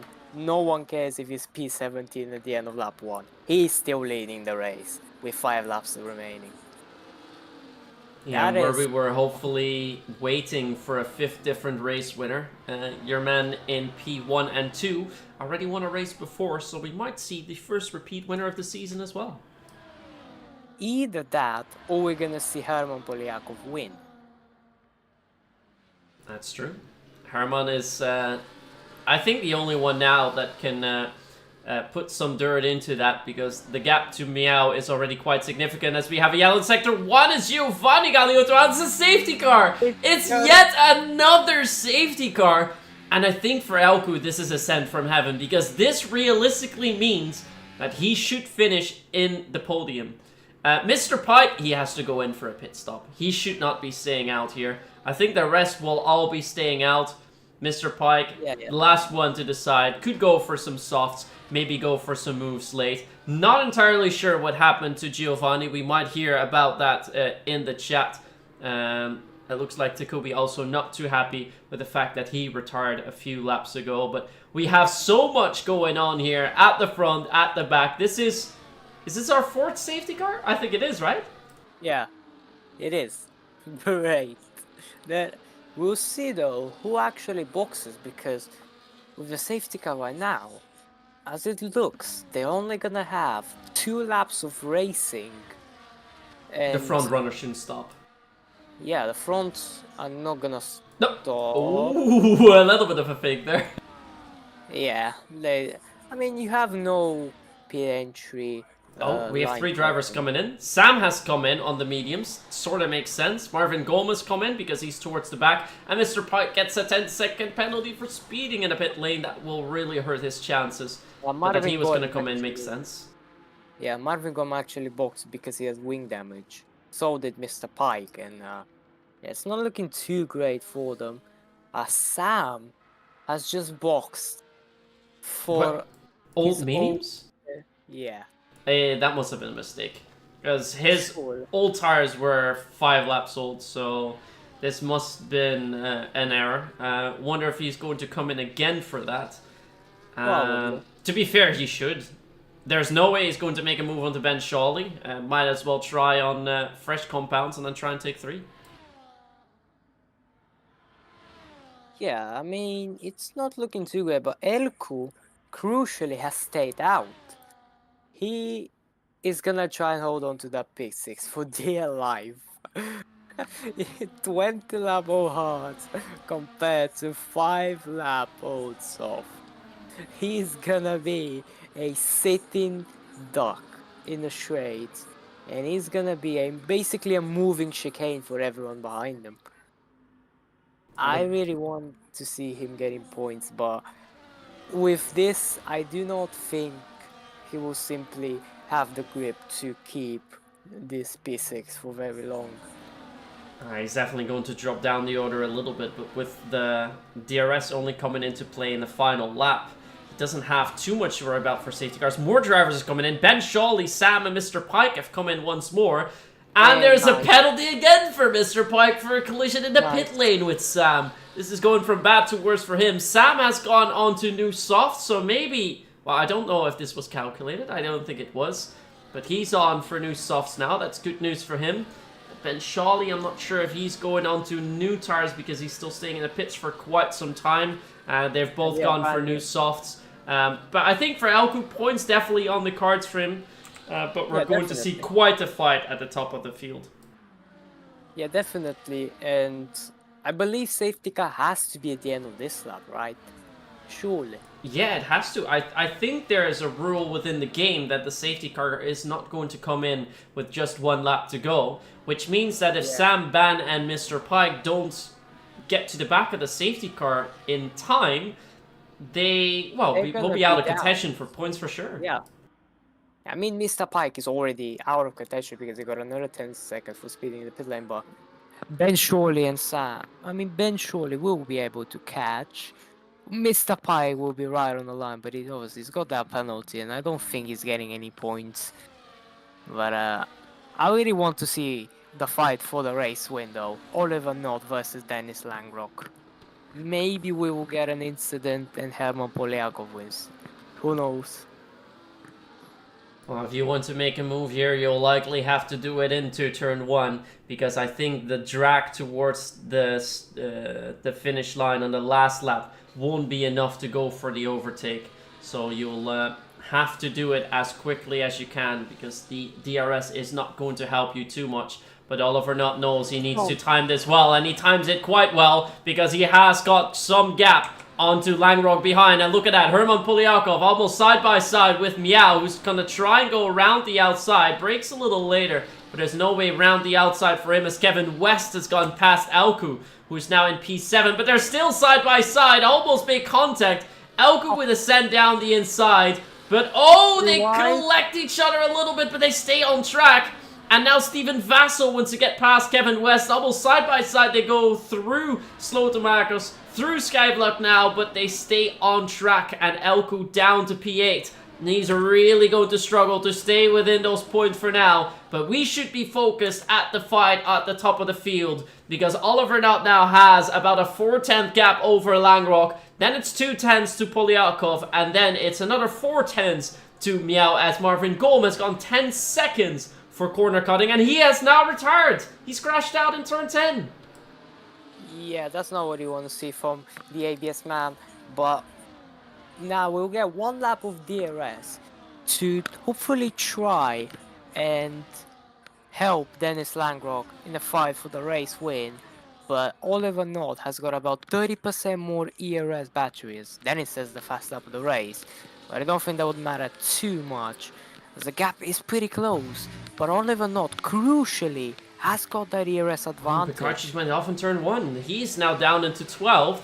Elku's still in 9th. Mr. Pike in 11th. But now we have to see. Langrock has to get very close to the back of Oliver Knott, and with a great exit out of turn 10, has to make the move in the only realistic DRS zone that he still has. And we've seen Knott make mistakes in turn 8 before, but he doesn't do so this time. Langrock is trying to close in. Sam gets a 3-second time penalty for track limits. That will cost him his 10th place. But actually, no, it won't, because Mr. Pike's got a penalty, and Pekarchik is more than 3 seconds behind. We see Langrock is trying to get closer, warms up his tires more, but there will be no way through. Just 2 corners to go, and it will be a second race win for Oliver Knott. Will there be a late send by Langrock? I don't think there will be. Oliver Knott keeps it tight. The DRS will go active. It will be a drag towards the finish, but it is race win for Oliver Knott, who, despite exiting the track 2 times, 4 safety car sessions, it is a race win for the man that put the car on pole. The Racing Bull driver does manage to do it, and it's a 4th podium of the season for Dennis Langrock. Hooray, that is one of the most entertaining races of the season so far. and a great performance from Oliver Knott. My Pookie did manage to keep that lead in the final 2 laps, and well done to him. Obviously, he had that moment twice in the race, but he managed to recover pretty well. He always got a really good safety car restart, by the way. I don't know if you noticed that, but he was always right to the back of the car that was ahead of him, and he always got an overtake down into turn one, and that really showed crucial, especially with that track position, as they only had 2 laps of racing at the end, and whoever had the track position at the start basically kept it. Yeah, and just to go over the full classification now before we talk more about our podium, Oliver Knott got the race win ahead of Langrock, Herman Polyakov in third. Then it's Miao in fourth, Miska Heikel at a stand-in from 14th on the grid to 5th, Kevin West to 6th, Ben Shawley in 7th, Steven Vasso still picking up a few points, Elku, despite not stopping in the last 2 safety car sessions, still picking up 2 points, and Pikarczyk, because of that late 3-second time penalty for Sam, does still finish in P10. We'll be very pleased about that, but we'll have to see if Mr. Pike gets his penalty removed, because that might make a bit of a difference. But we've seen a very entertaining race, Yvudar. You were right, actually, with Dennis Langrock finishing in P2, despite everything that happened. Herman did great as well. But the man who, after qualifying, was destined to win it, who seemed to throw it away in the first session, has managed to pull it back and gotten the race win. Yeah, honestly, great pace from Oliver. He has proven that belongs to the top, and he's shown that once again.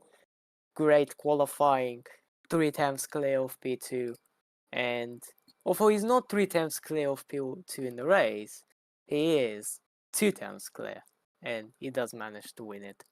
And that is a pretty good result for him to round off the, I believe it's round 5, right? Yep. Yeah, it is round 5. And 2 race win, 2 out of 5, 40% win rate for Oliver. And by the way, crucially for him, 100% win rate of the races that he has attended. That is Exactly. phenomenal. And with these points, he is also going to move in third into the standings from P8. Only Meow will be staying ahead because he, with another 4th place, Meow out of the 5 races, 3 times he's finished in P4, once P3 and then P9 last week around in Silverstone. So we're now halfway through the season. Langrock, as we already mentioned, his 4th podium of the season, 2 times a 2nd place in a row. And it looks like we have Langrock and Oliver Knott waiting in the interview box. So I say we quickly move over to the interviews and first talk to Dennis Langrock. I want to be as close to you, but I got. And there we have him already, the man who finished in P2 despite a quite eventful race, keeps the championship lead alive, and actually managed to extend it. Dennis Langrock, P2 for you. Hello. Hello, Pookie. You were definitely shiving timbers after lap 1. Yep, that was one of the craziest race. That's just very unfair drive at the back. To be fair, I think I don't know if you were on my stream, but that was crazy. I'll check that back. But what a comeback though. P17 to P2.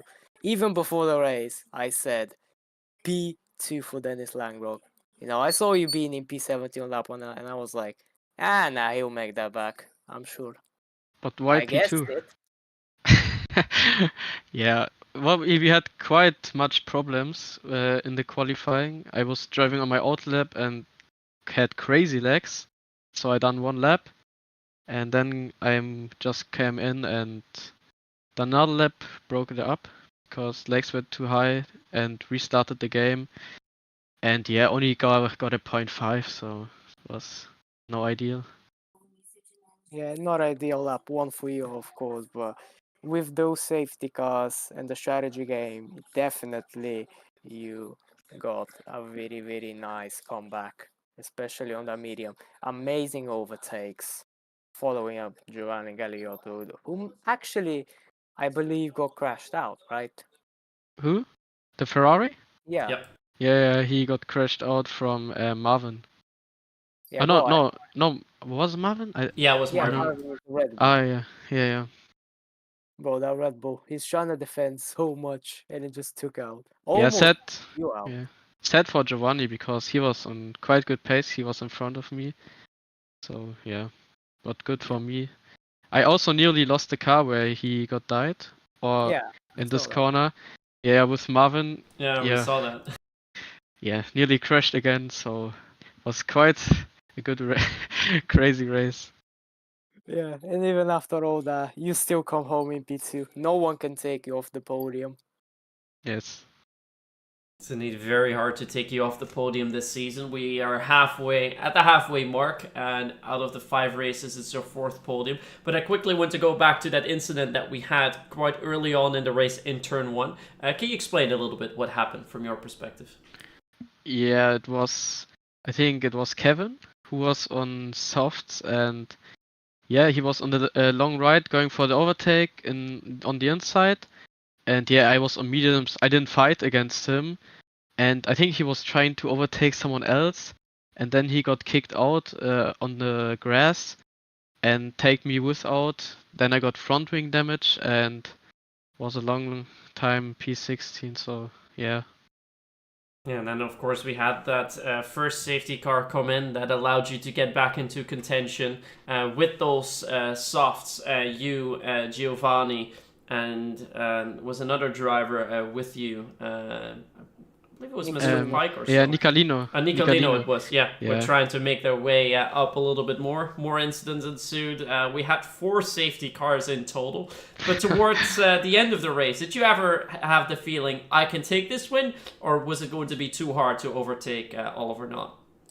Yeah, I thought I can take this win, and I was doing a little bit strategy at the restart. I just gave me a little bit space to Oliver, and yeah, then Hermann fighted from the back, and I used quite a lot ERS. So yeah, I was trying to go for the overtake in the last sector, but yeah, I didn't manage it with the ERS. But GG's to Oliver.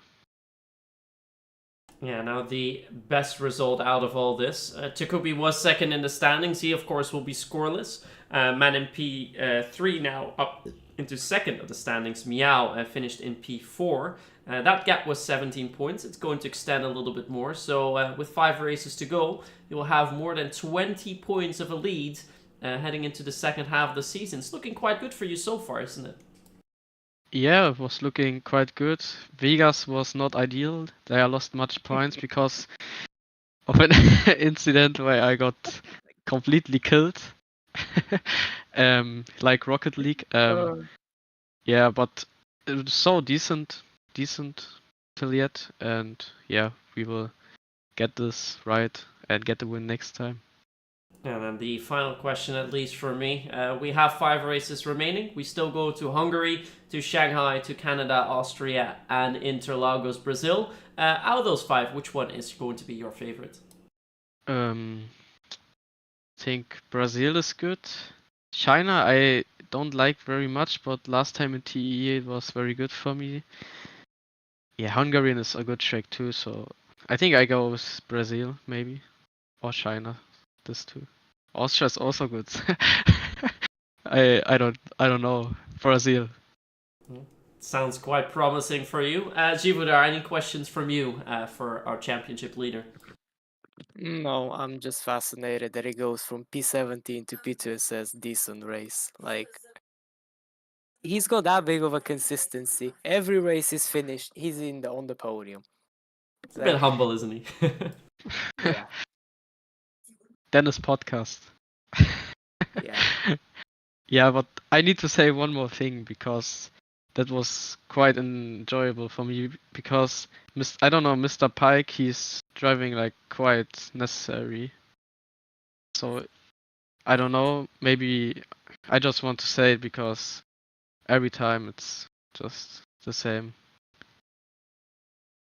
Yeah, I mean, he's speed running that season ban, I believe. He need to get a ban. That's no ideal what he's. I think you guys saw what he's doing. Yeah, yeah.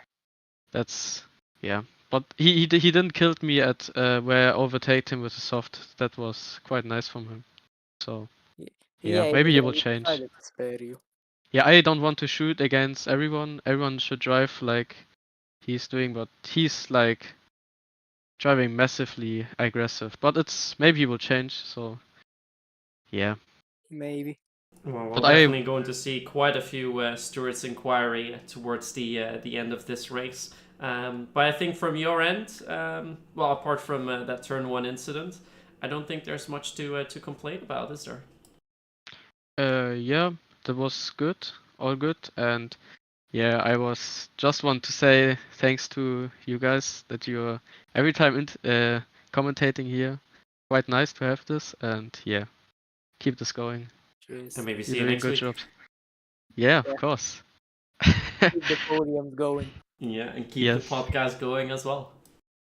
Yeah. Maybe we can change the name from WOR interviews to Dennis podcast. Yeah. Oh, maybe we can. We'll see about that next week when we go to Hungary. Thank you for taking your time for this interview, and once more, congratulations on your fourth podium of the season. And then we are going to move on to our race winner of tonight, who is the only driver so far who's got more than one race win, and that is Oliver Knott. So now moving in with us, almost Okay. moving in with us. I leave now. Bye bye. All right, see you Yeah. later. Have And a here good we night. have then our race winner for tonight after quite an eventful race. Our first repeat winner of season 19. Oliver Knott gets the race win in Zandvoort. Thank you, thank you. Glad to be back after Vegas. Jivadar, you said I'd be back, and well, here I am. Here I am. I mean, 100% win rate in WOT4 for the races you finished. So great stuff. Very good. I'm just annoyed that I wasn't able to race more, especially Silverstone last week. But well, is what is. Well, It is despite what it only is. having Maybe the next 2-point race. finishes, you are going to be third in the standings if there's not going to be any stewards' inquiries into the race, at least concerning you. But let's first go to that qualifying session because that was a massive session from you. Yeah. I got home around 6:30 my time. No, 6:30, like 6:15 my time. Had dinner, and then I did 3 laps in GP. So I didn't have much practice, and then I just somehow did that lap in the session. I don't know how. I just did it. So that's not bad. Gold. He's him. Yeah, You're thanks. the only person who can do 3 laps of practice and take pole by like 3.5 times. No, I was 2.5 actually. Yeah, 2.5 tenths. But how far off this personal best was this? Because I can't imagine it being very far off. This was my personal best. Even more impressive. Oh, I damn. did literally only did 3 laps of practice the entire race prep and all that. That's it. So this was my personal best. Nice. And then throughout the race, of course, we had quite a few incidents, but we started to notice a little bit of a trend with you throughout the first session before the first safety car. You seemed to be struggling a little bit with turn 8. What was going on there? It was fine, and then one lap it just understeers like crazy, and then the next lap it understeers like crazy, and then the next lap it understeers like crazy, and then I'm in the gravel, no, in the curb, and I'm on the curb again. So that ruined it a little bit at the first stint, considering I was leading for most of it as well. And then the safety car coming out didn't really help me either. So yeah, I mean, I eventually realised to just take it a bit steady, and then yeah, it was alright in the end. So can't complain. Well, we saw with the safety car as well, because you had a little bit of a moment. You were P8, I believe, before you went into the pit lane, and then you came out in P5. You managed to gain quite a few positions there. Yeah, there was a lot of double stacks, and just benefited off those really, and being allowed to go through them helped a lot. And then I obviously got the 10-second under the safety car restart because I like tapped the guy in front of me. I don't know how to say his name, but yeah, I tapped him ever so slightly, and I got the 10-second, which was, yeah, it wasn't ideal, especially when that second safety car came out, because I had to obviously serve it, and I fell down again quite a bit. But then I eventually just I don't know. I just made up positions on the softs, and then I was there right at the front with Dennis. So yeah, about it.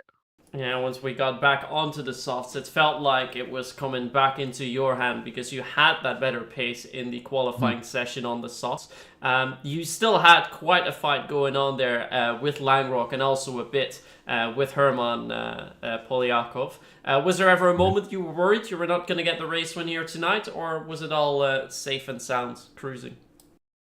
I would say when I made those 2 mistakes, when I got the 10-second penalty, when then the first safety car came out, and then the last lap because I knew because I had a good safety car restart for the last 2 laps, and I was like, okay, I need to push because obviously they're not gonna get past me.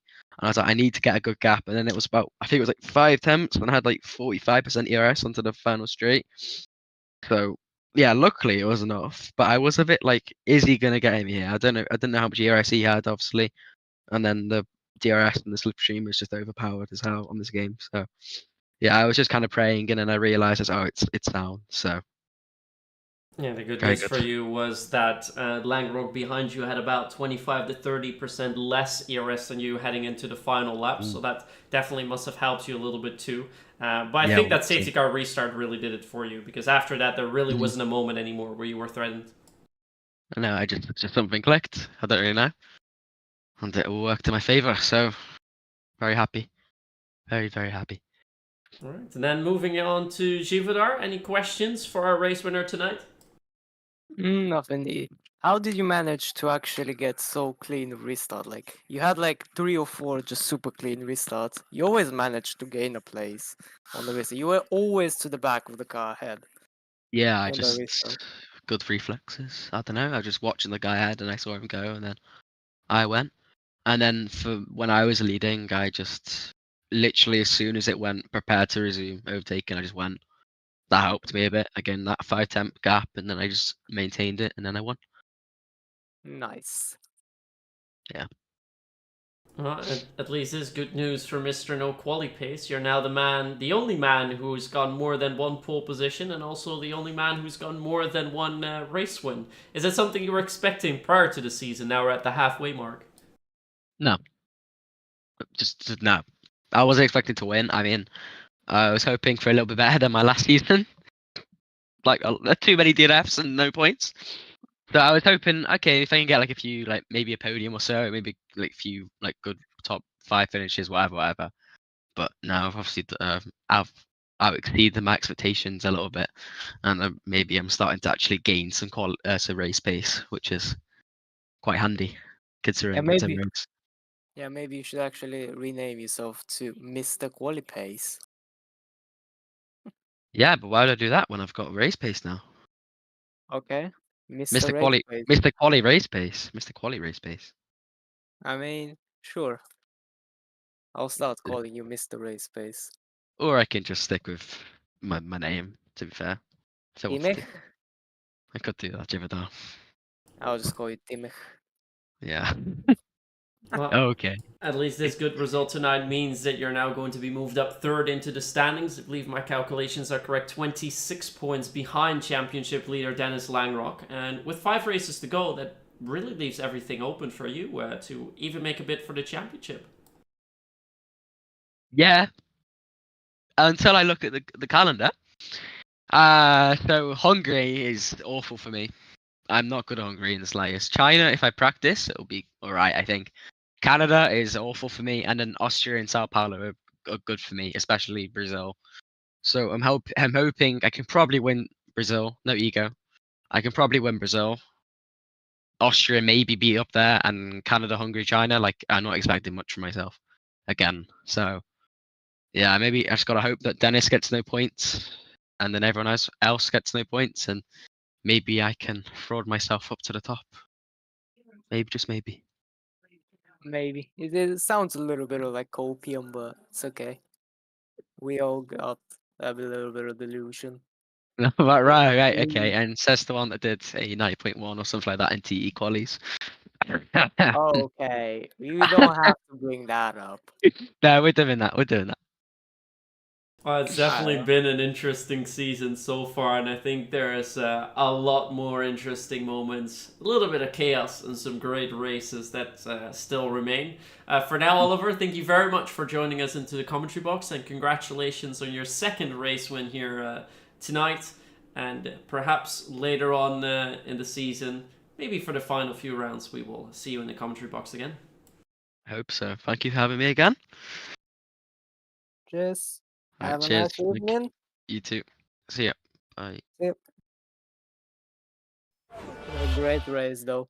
Yeah, great race indeed, and that rounds off the interviews for now. But wow, there's a lot to reflect on. I think the stewards will also be quite booked with this one. Of course, had some issues with the game too. 4 safety cars, crazy pace by a couple of guys, some offset strategies that almost were, contact that happened. This race really had it all. Yeah, definitely. We didn't really expect all that much excitement from a track like this, but yeah, it's great to see that. And obviously, next race you got Hungary, obviously a little bit trickier. You know, it's got the nickname Monaco without walls for a reason. So we see what the drivers can do.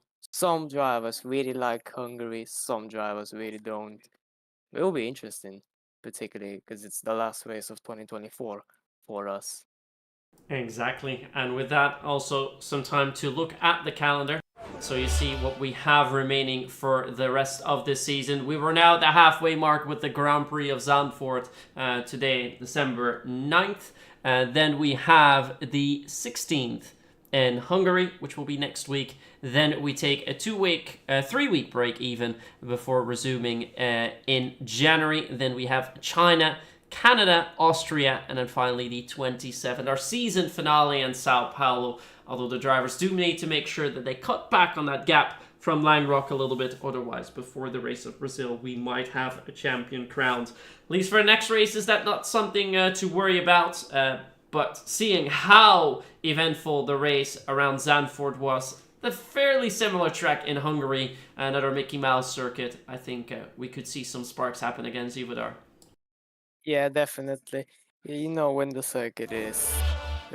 I mean, Hungary only has one DRS straight, so it'll be definitely less of an overtake. Oh no, never mind. It has 2. Yeah, Yeah, it has 2. to, but realistically only one where you can really overtake. But I think into turn 1 we're going to see quite some moves, although hopefully we won't see any weird Rocket League moves, so to say, into turn 1 where the cars are going to be flying a little bit, as we saw in the real world this year. But if it's going to be anything like tonight, it's definitely going to prove to be fireworks once more next week out. And I think on that note, Zivodar, we're through for tonight. Yeah, great race, to be fair. Really exciting.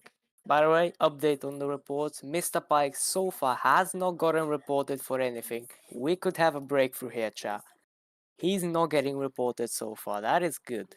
Well, to be Maybe fair, this the will game already gave him 30 seconds, so I think he's felt it enough. But we're going to see what the stewards are going to say about the race next week, so we'll fill you in before we head into qualifying in Hungary. For that, this will be it for tonight, so thank you very much for tuning in. See you again next week before our winter break in Hungary. See you then. Good night. Good night.